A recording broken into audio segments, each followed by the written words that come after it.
be. We're live. It's it's another edition of the General's Report. I'm Caleb Dunlop, joined by Jacqui, Guillermo, and Paul Adler of the women's and men's soccer team. Thank you both for joining me. Pleasure to be here. Jacqui, it's not a pleasure. No, thank you for having us. A good start for both programs to the Red River Athletic Conference season. The men are 4-0, the women 3-1. And Paul Adler just won the Red River Athletic Conference Offensive Player of the Week, scored 3 goals last week against Our Lady of the Lake and Texas A&M San Antonio, 2 of them game winners. One of them, that first one against San Antonio, was an interesting one I saw on the live stream. That was a nice one. It was very nice. It was well placed by Maxie over to you. Yep. And Jacqui, of course, against Texas College, had a very nice crossbar shot down and in against the Steers, which I loved to see. Thank you. Yeah, it was close to not being in, but it was. A goal is a goal. Paul earning Player of the Week. That's the first one for you. Yeah, it's the first in 4 years, so. How does that feel? It feels good. I never thought I had it in me, but now I'm mad that I ended up having it in me, so wasted 3 years of it. That's from what it seems like, but no. Try to keep it rolling this week and then until the end of the season. Yeah, it's been it really has been a good start for both programs, and now we're midway through those first 4 games out of the way. I think you got 7-ish left. I think it's like 11 games this year. Yeah, it's 7 left in regular 7 left, season, yeah. So we're a good chunk of the way in. Everybody's starting to kind of find their feet, find their roles. How's that going for both squads? For us, I think we've had a lot of up and downs. We had a really good starting week, and then last week we definitely had some lows. We came back in the game in San Antonio. So we're definitely going up again, and we're expecting to keep that going and just try to have more consistent performances, because we definitely have the team. We just have to be more consistent. Yeah, I think we got to a really, really good start against William Carey early in the season, and then we kind of, I wouldn't say dropped, but took it for granted to win games, and then I think the loss against Southwestern Christian in Oklahoma kind of came in the right time to put us back on our feet and remember that we actually have to act to win games and not have to react. And then I think ever since then, I think we've been rolling through most of our opponents and having a good attitude in practice, having a good attitude going into games. So if we can keep that rolling, I don't think anyone can beat us. And how do you keep that momentum, that vibe going of once you find your footing, once you find that good feeling as a team where you've started to roll, how do you keep that going and prevent a bump in the road from dislodging you from that run? I think it's pretty much tackling every week as individual event. Like winning 2 games last week is not going to win us a game this week, so just have to refocus, have to come back to the basics that make us a strong team and make us a tough team to beat, and then trying to execute every game to our best of our abilities and then see what the outcome is. Yeah, I think we need to get that momentum, but we also can't get caught in it. I think that's what happened to us. First week we had 2 really good games. The game before the conference started, we also had a really good game, and then coming into Alu, I think we were too comfortable. We had that momentum, and I think they caught us by surprise because they were a good side. So I think we just have to get that momentum again, but not getting caught in it. So you're both seniors. You've seen a lot of games as LSUA players. You've both been here for 4 years. How have you seen the program grow and transition? I think for the women's team, it's always been going up since I got here. Our first year was we got to the final. The year after we got to the final. The year after we got to the final, and hopefully we do that as well this year. And every year we keep getting stronger in different areas. My first season, I would say, our biggest strength was our grit, but maybe we were not technically as good as we are now. So I think if we can combine that grit that we had in my first season with the quality of players that we have now and all the resources that we have as well, because we can both say that our first year we didn't have as much or as many things as we have now. So we definitely have to be grateful for that, but also still show that grit. Yeah, I think from a school perspective, it only went up since I came here. I think the men's side of the program kind of hit a dip my freshman year. Had a change in coach early on in the season.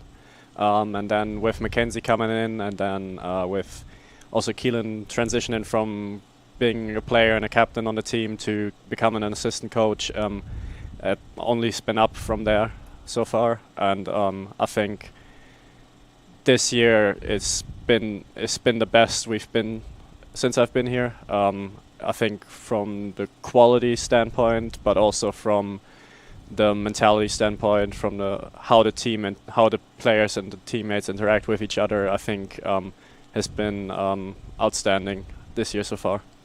Since you've both been here for 4 years, you've seen some ups and downs in the program, and you both mentioned building up every year since you've been here. So when those new players come in, those younger players come in, and they're like, hey, we're a winning program.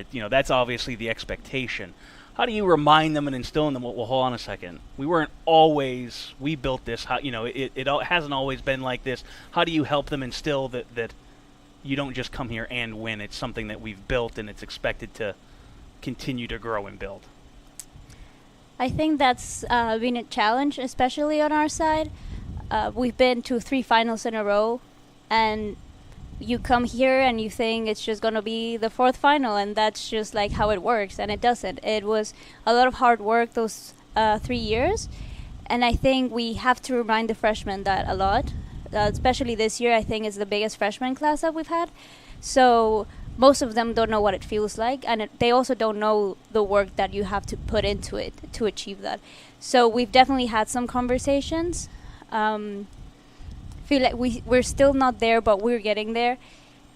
They're starting to realize, especially when we play better opponents like Oulu, that it's not that easy, and we're just not gonna step on the field and win everything. Yes, we're a good program, but this conference is not as easy as it looks. So we've definitely had those conversations, and I feel like now that we've had a few games in the conference, the team is starting to realize what it really takes to get there. Yeah. I think for us, we're on the opposite side of the spectrum from what the women's are.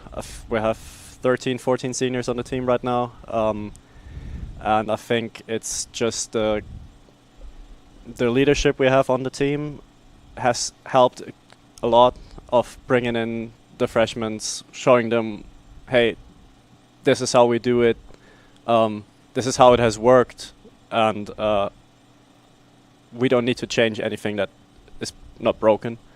But I think it's also a good job of our coaches to recruit players that have the right mindset to come in, be open to learn, be open to run, be open to work hard. And then I think I'm a strong believer in, if you work hard and if you do the right things as often as possible, you'll be successful. No matter how your team structure is, no matter how old you are. So, but yeah, I think it comes from leadership and showing the young guys the way to go early on, and for them to be open to adopt that. And you've both been here 4 years, both international players as well. What was it like when you first got here as a freshman, coming to the United States, Louisiana, and growing not only as a player but as a person over the last few years? And what would you say has been your biggest change? I think you mature quicker if you're away from home. I don't think I would be the person that I am right now if I wasn't away from home. It is hard at times, and that's also part of the experience, I think, and that's also part of the challenge. But it's the school provides a good environment for you to grow, and also for you to, in a way, work on yourself, and also to meet people that are good people. Yeah, I think that it was definitely a challenge. It was scary coming here, but like Paul said, like LSUA has a really good support system. So settling in was actually not that hard, or not as hard as I thought. From the start, obviously you have your teammates, so from day one you have friends basically. And then when you go into school, like everyone's so helpful. But adapting to the culture here, especially Louisiana, was definitely something interesting. I wouldn't say it was hard. It was interesting. I think it was also fun. I think it's very fun seeing all the differences that we have. And now I can say, being here for so long, sometimes I feel like I'm from Louisiana. Like I have some traits that the freshmen are like, why? You know, like they don't understand some stuff that to me are natural now. And I'm like, wait, this is not mine. I'm just like, I adapted the culture so much that to me, I don't even realize until, you know, other internationals come in and they're like, hey, this is Louisiana. This is. We just had a bit of that today in the athletic training room. Actually, Jeff Hammond, our athletic trainer, his wife made some gumbo, and he brought some in, and he texted me. He was like, you know, do you want some for lunch? I was like, absolutely. And so I went in and, you know, had myself a nice big bowl of gumbo, and Sasha Bacchus was in there, as well as Jolene Roche from the women's tennis team, and they had never tried it, so Jeff gave them a try, and they're like, this is different. yeah, that's a very Louisiana thing. No, me personally, I'm a big fan of the jambalaya. Not so much of the gumbo, but for me, since I'm the only German on the team, it's different in a way where I don't get reminded every day while I'm here that I've adapted a bit of the southern lifestyle. But it's more when I get home, and then one is a different language, two, it's different phrases that you usually wouldn't use or didn't even have the idea that they existed back home. And yeah, you get a bit nicked for it at times. I was born and raised in Maine, New England, and then in middle school moved to South Carolina, went there through high school, college, ended up in North Dakota for a year and a half, and that was, 17, 18 hours away from my family, and that was my first, like, that first month or two, it was, you go to sleep and you're like, oh yeah, I'm a long away from my family, and then after that I moved out to Washington State, which was 42 hours away from my family, and that was even more interesting. I remember driving into Ellensburg, which is a real small town, like 10,000 people. It's a rodeo town. I'm a New Englander. I'm a suburbanite, not a big rodeo guy. Like, it's, those very West Coast, kind of old West, and I remember going out there and going, what did I get myself into? And then by year two, it was like, actually, I love it here. This is great. And I think everywhere you live, especially if it's vastly different from where you started off, it just kind of certain things rub off on you, and whether it's phrases, whether it's food, it builds us into a little bit more of a mosaic of where we've lived and who we've interacted with. And like I tell everybody here, the food in Louisiana is unreal. I mean, we don't do gumbo and jambalaya in New England. It's much more chowders and that stuff. I remember my first time in South Carolina, our neighbors asked us if we wanted to do barbecue on Saturday. They were being friendly neighbors. And my parents were like, absolutely, sounds great. We got hamburgers, hot dogs, corn on the cob. We go over to their place, and they had pulled pork. We were like, oh, that's what that means here. That's a little bit different than what we were expecting. So when you go home, what do you get nicked for the most? I would say Tex-Mex food. When I came here, I was very against it,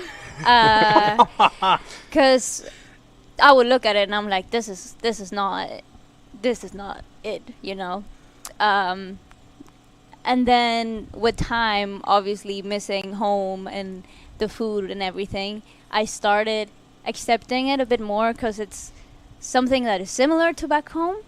And at some point, I really started liking it. So even when I'm back home, there's times where I'm like, oh, I really want a Chipotle bowl. And I'm in Mexico, and my family is like, what are you talking about? And I'm like, it's different. So yes, I'm in Mexico, but I'm craving Tex-Mex. And that's something I thought I would never say. So I would say that's the biggest thing that gets me. Another thing that really gets me, like not talking about food, is the language, actually. Because even for my first year, we didn't really have a lot of Spanish speakers. So me and Alexia came in, and then Brisa was here. She was a Mexican player. She graduated in December, so she wasn't here for long. So me and Alexia, we would obviously speak Spanish to each other, but we were surrounded by people that just spoke English. So we had to adapt to that. So our conversations turned into a mix of two languages. And then our second and third year, Sofia comes in, and it's the same thing. We're just 3 Spanish speakers, so we have to be switching. So when we're speaking to each other, it's a mix of languages. And now when I go home, I do that. And obviously people are like, well, what is that?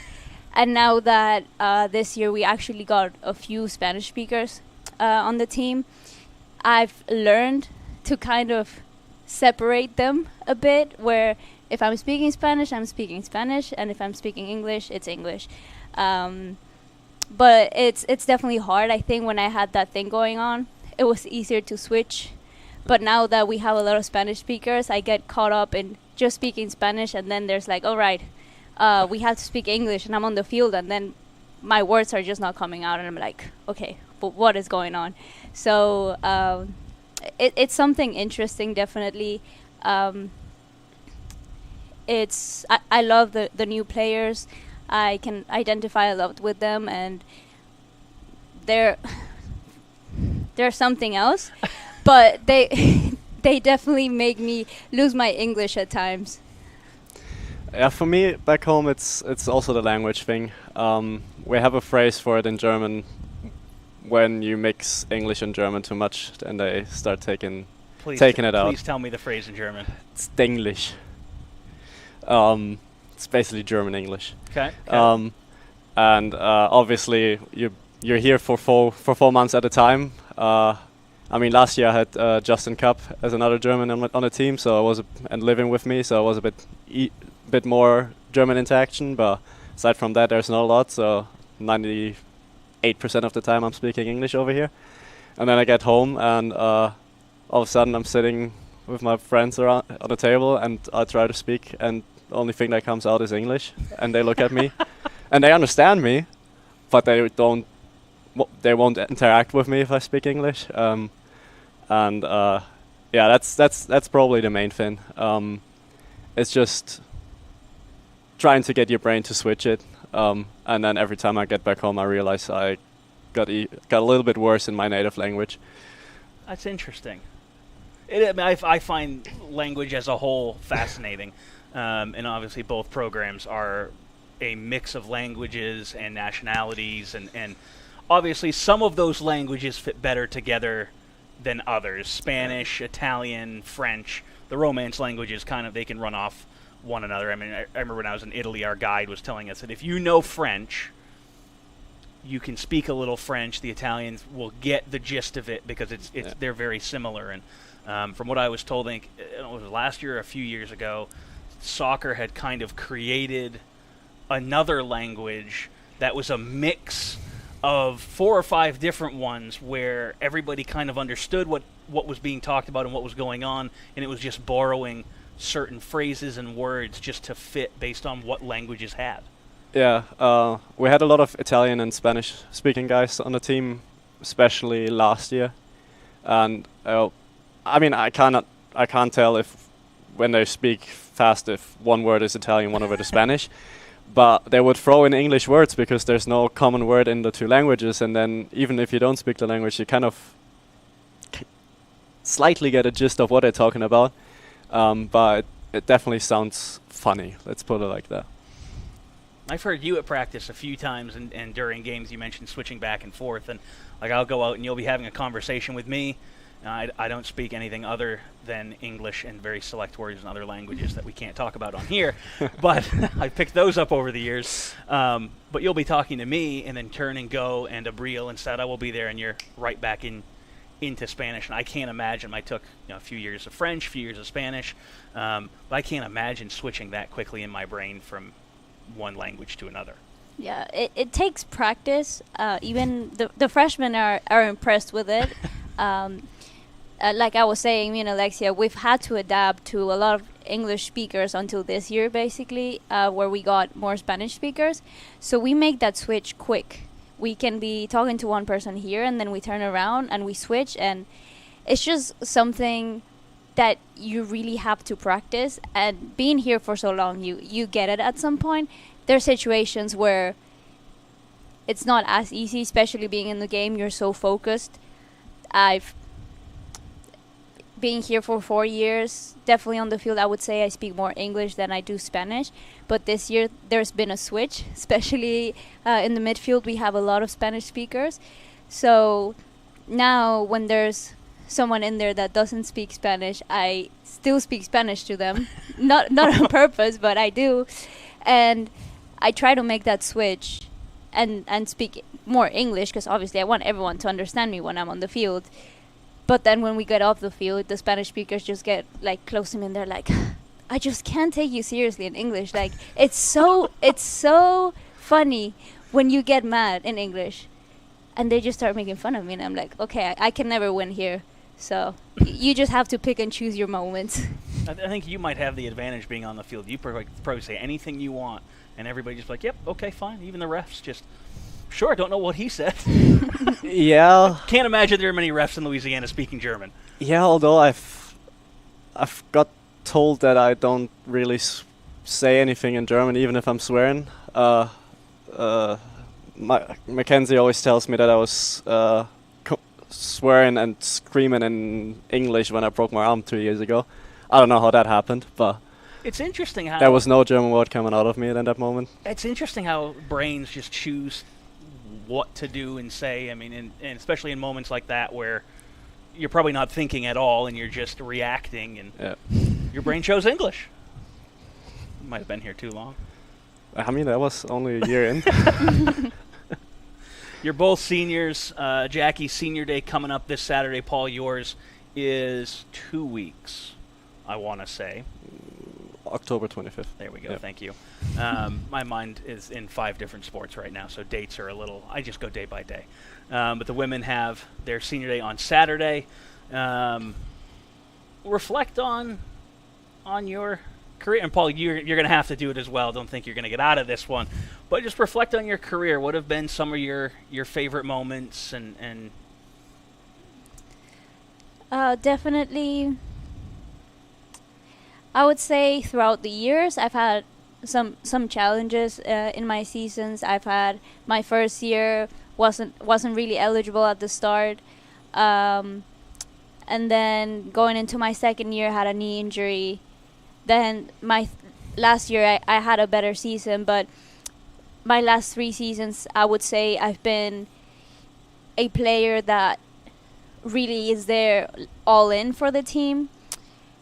This year I would say I've gotten a little bit more of the spotlight in a way, and it's a shift. It's different, but I wouldn't change my last 3 seasons. Being out there on the field, being on the bench, just being on the team in general, it's a big accomplishment, and I'm really proud of that. Because I know, for example, for the 2023 championship, even if I was not on the field in that final, we all won that. It was every single person on that team that really worked hard for that. And I think that's like one of my favorite memories. I would say, no disrespect to teams prior or teams now, but that was definitely one of my favorite teams, talking about people, chemistry, just all the grit that we showed, like all the desire that we had. And I really wish that we're able to carry that into into this season. I know it's just only a few players that were part of that team that are still on the team this year, so we've definitely tried to push that. It's a challenge, definitely, but for this season I would definitely try harder to really push that and push that mentality, because that year winning, it was just incredible, going to the national tournament. And now that I'm a senior, I'm definitely one of the leaders on the team. I feel a responsibility for all the years I've been here, and I think this is the year where I have to really influence players. So yeah, that's kind of my reflection. I mean, for me, I'm convinced that the best moment is yet to come at the end of this season. Haven't won anything with the team yet since I've been here. Obviously, the past week has been nice personally for me, but in the end, you can't buy anything for it at the end of the year if you lose in the semi-final or the final again. But yeah, my first year came in as a freshman, got trusted by the coaching staff, and basically played every game. And then my second year, broke my arm, was basically out until the end of October, where our season is more or less over. And then also caught a concussion and couldn't play the tournament at the end of the year, which I wish I could get that year back as a healthy one, but then last year we had a really strong team. I don't think as strong in depth as we have it this year, but we weren't missing a lot on winning something last year. Obviously then the golden goal loss in the semi-final, which was tough to swallow, very tough to swallow. And then I think we caught a really, really good start with the win against Carey. Also really good start for me personally with the game winner in that game. And I think that win kind of started the grit and the mentality that we have and that we've shown in the past games this year that are really promising for the rest of the season. Let me ask you both this. I'll try to word it as correctly as possible here. And it's tough to word, but you've both been in and out of the starting 11. You play high impact minutes, whether it's in the starting 11 or whether you're coming off the bench. How do you, I don't want to say deal with, but how do you handle, how do you, as players and as seniors, kind of wrap your head around the unknowing of maybe I'm in today, maybe I'm not, maybe it's going to be 15 minutes, maybe it's 25 minutes and I have to go make an impact, or maybe it's 55 minutes and I have to be out there to spell, or, to how do you, I guess, how do you, amp yourself, hype yourself up to come into any situation off the bench, whether it's starting, whether it's coming in for big minutes and making an impact? Because you both have come in this year, whether it's starting, whether it's off the bench, and it seems every time you do come in, the ball finds you and you're able to make impact plays. I think it has a lot to do with mentality. I think you already lose when you approach the game thinking, "Oh, I'm gonna strike that game because I'm not gonna start." So in a situation where you're not starting, which is the nice thing about the rules of American college soccer, is that you have roll-in subs. Yep. Coach can play 24 different players in any given game. So odds are that you're gonna play if you're on the bench, and you're always in and around the starting 11. So you just prepare as if you would start, because in the end, oftentimes, especially as wingers, you play similar minutes whether you start or you don't start, just because of how the game works over here with a lot of pressing. It's really, really physical, and then you just got to be be ready to run and work hard once you come in and try to match or up the performance of the guy in front of you, and then see what pays off. I think everyone handles it in a different way. Obviously, I would say coming here, being away from home, for most players, the last thing you want to be is on the bench. Like, you obviously want to start every single game.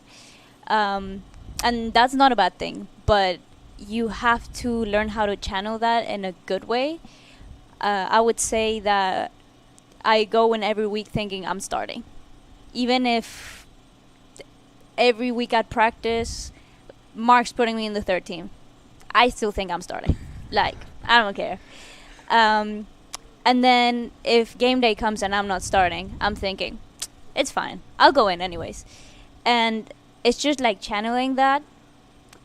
And then when I do go in, I was like, yeah, and just doing it for the team. Obviously, starting on the bench, you have to have a good energy for the people in there, for the people that are going to come in, for yourself as well. And it's also okay to be mad at times, but you have to be able to manage that anger in a good way. So the way I do it, sometimes I'm pissed, but I'm not on the bench looking pissed, because I'm not going to do that. It's a team sport at the end of the day. And then when I do come in, you channel that energy in a way where you're like, this is why I'm supposed to be starting. And then if you don't start next game, you do it all over again and all over again. And it's also about having a good relationship with your teammates. I think my 4 years here, I've been the closest to the people on my position. And it's hard to do, obviously, because you're happy for your friends, but at the same time you want to be in that position. But that also helps you manage it. The last 2 years, my roommates were all midfielders. 3 of them were starting all the time. And obviously, I wanted to be in that position, but they're my teammates, they're my friends, and it was the best thing for the team, so I'm always going to be happy. And when I do get my chance, I'm just going to go out there and... I was going to say something I can't say. But make the most of it. Yeah, make the most of it. And yeah, and coming this year, it's something I always do. I connect with midfielders on and off the field. It's just something that I do. So even if I'm not happy with not starting, I can't help but be happy for the people that are in there, because they're one of my closest friends. Every single year, midfielders are one of my closest friends. So it's really just knowing how to manage it and knowing what's the best for the team and working hard every time, being on the starting 11 or being on the bench. The men and women play Jarvis Christian on Thursday and Texas A&M Texarkana on Saturday, 1 and 3:30 p.m. kickoff for them, and of course Senior Day on Saturday. Both of you, again, four-year seniors. It's a small core group on both squads that have been here for all 4 years. How does that group interact, and how does it, because we have a lot of new players this year, and on the women's team you have a lot of freshmen who are coming in. You mentioned the largest freshman class, and on the men's team, actually it might as well be another one of the largest freshman classes. We generally had a lot of new people coming in, so it's kind of like, I think 8, 9 freshmen. Yeah, both teams are actually quite young, and so as 4-year seniors, how does your group kind of manage that leadership, manage the chemistry, the morale? I mean, it's your seniors. It's a tough question. Yeah, That's, I mean, for the men's side, I think for the women's side it's the same thing. It's just 3 players that are left from my freshman class. I mean, obviously you have Martine, who's been here the whole time for us as assistant coach, and previously as player, and then obviously Keelan, who only the 3 that are of us played with as a player, and everyone else that just knows him as a coach. And I think it's just trying to communicate the mistakes that happened in the past to not repeat them in the future. But also, I mean, it creates a special bond, especially with all of us being internationals. It's your extended family at this point, and they're friends for life, more than likely, and being able to have them as friends and as teammates and as classmates in and around is fantastic, and I think that should be what the new guys also create, especially as freshmen coming in, potentially being able to stay here for 4 years. You will have your core group at the end of it. Yeah, for us it's also just 3 people from our freshman year, and I think at the beginning for us 3, last year felt like we were already seniors. Like, people have treated us as seniors for a while now just because we've been here for so long. And I think at the beginning there's a lot of information overload coming from us to the freshmen, and at first they don't take it as seriously, but they quickly realize that we say things for a reason, and we've been here long enough to know why we say those things. And obviously there's those situations as well where it gets to a point where people just ask me everything, and sometimes I'm thinking, why do these people know that I will know that? And then I do. So it's like they prove the point. They ask me questions that are, I don't know, not related to soccer, not related to even to my major, and I still know the answers for some reason. Like, my brain is just full of LSUA manual. That's because you were an ambassador, you worked on campus. Yeah, that's definitely part of it. I worked in the College of Business, so when people ask me about their credits, I do have answers. I'm also an ambassador, so I know a lot of the in and outs of LSUA, and I've been on the team for a long time. I've known Bailey for a long time. I've known Mark for a long time. So they come to me with a lot of questions, and I know they do the same for Audie and Alexia. And in a way, it's nice to feel reliable, but at some point it just reminds you how long you've been here and how old you're getting. Especially with the 17-year-olds coming into the team, they like to remind you a lot. I think how old you are. I think it was Audie who told me at some point during the year, I would rather them ask me the same question 30 times than not ask and have to run for it. Yes. So I think that's definitely part of the motivation, not running. So even though as a sport, that's what you do for yes. 90 minutes. There's a difference. Yeah. I'm convinced nobody actually likes just running. It depends on the situation, but definitely in those ways we prefer people asking questions. I won't lie, sometimes I'm like, oh, how many times are they gonna ask me this? But yeah, same response as Audie. At some point we have to use the running to push people a bit. Like, hey, we need to start doing this, and they're like, yeah, and then you have to add, or we're running, and that's when things are, get done. The threat of running always fixes. Yeah. We're doing good this year on the running, I think. It's been much worse in previous years. Much worse. As in more running? Yeah. Oh. Yeah. But no, it's me personally. I already wasn't a young freshman. I was 19 when I came here. Okay. So yeah. Last week I got called Unk, which. Oh no, that's better than a different set of in the the family tree. That's at least over. It could be up a generation. Yeah. But I was by a sophomore, not even by a freshman. So, Yeah, but no, it's I'm scared to ask them what year do you need to be born in to be old. Yeah. Because I'm 33 and I'm just worried that they're going to say anything with a 19 in front of it and go, "Oh, cool." that's probably going to be the case. Yeah, I think just freshmen, they just love to remind you how old you are. And I was born in 2003, and they already think that is insane. I'm the youngest of 3, so I've never in my life been called old until this year, and it's definitely an experience.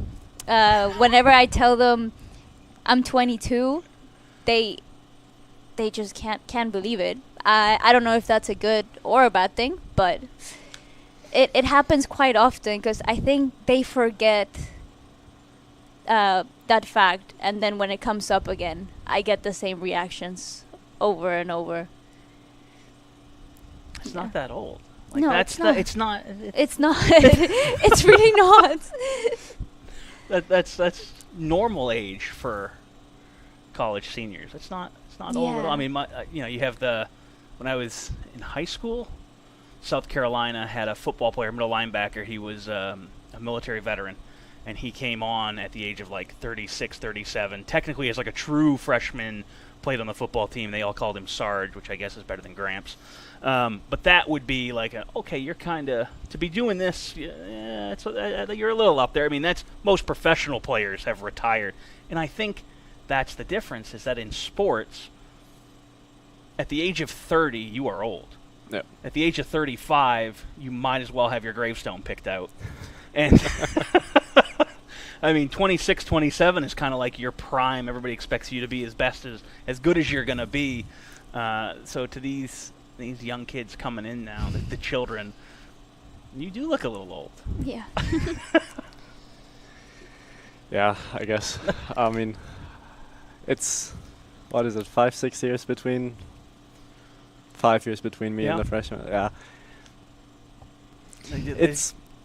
They just have those bright eyes, the doe-eyed. I would lie if I didn't call my seniors when my freshman year old. So It's just a rite of passage. You just gotta take it and accept it. Yeah, it's really the only thing they have to say back to you as seniors, is just to remind you that you're a little bit old. You're really just a little bit older than everybody else. Yeah, I think also the other seniors, for example, Alexia and Audie, they're a year younger than me. Audie's from January, so it's really not that much difference. But I think the freshmen really do make the distinction between them and me. Like, I'm old. They're a bit older than them, but I'm old. And I think part of it definitely comes from being so involved in everything, knowing all the answers. This year, I started an internship, and to them, that's, you're grown, you are an adult, you know everything. And I don't know how many times they've told me that I'm their mom, and I'm like, I'm 22. I don't know how it works being the mom of like 18-year-olds. Like, I really don't know how that works. But apparently I'm a mom of a few freshmen. It just speaks to the leadership that you bring, though, and the maturity you bring to the team. I guess. Well, that'll do it for us on the Generals Report. Men's and women's soccer at home tomorrow against Jarvis Christian at 1 and 3:30. And then on Saturday, it's Texas A&M Texarkana at 1 and 3:30, with the women's senior day scheduled for about 12:50 right before kickoff. For Jacqui, Guillermo, Paul Adler, thanks for joining me.